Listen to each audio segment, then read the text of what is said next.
In this lesson, we will learn how to control corner by using corner treatment option available inside structural member tool. I already applied this structural member tool one time.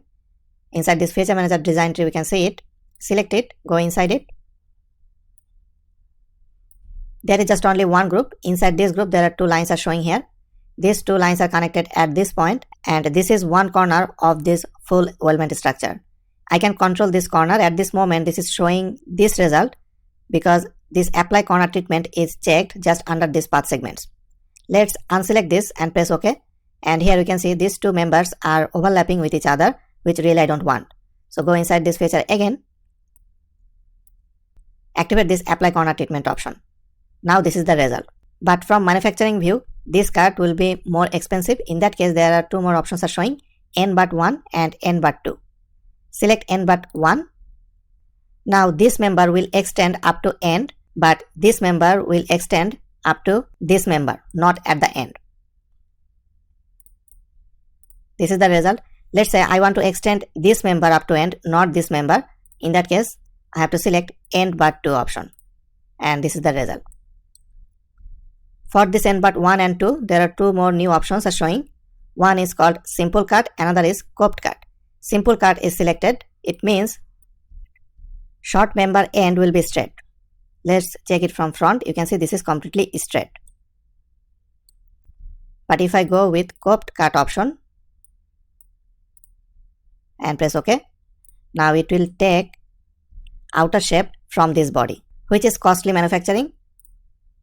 I want to go with this simple cut. Now press OK, and this is the result. Let's check with another structural member. Zoom in here. Here you can see there are three members jointed together here, and there is just only one structural member feature. Go inside this. We can see there are three different groups are showing here. Group 1 is selected, that's why this is highlighting inside this graphic window. Now I want to change this corner. So select this group 1 and change this to N-but-1, and this is the result.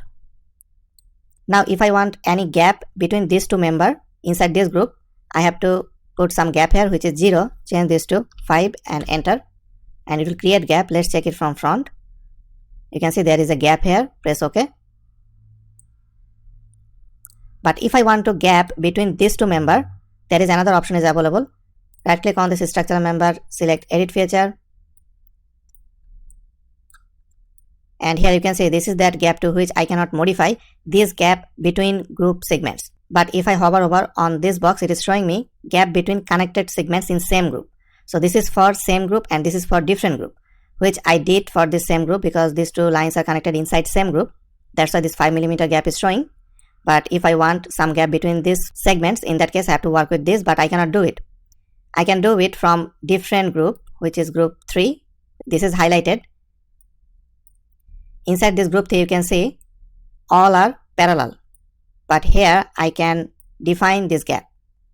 So let's define 5mm and zoom in here, and you can see it will create gap between two different groups, and press OK.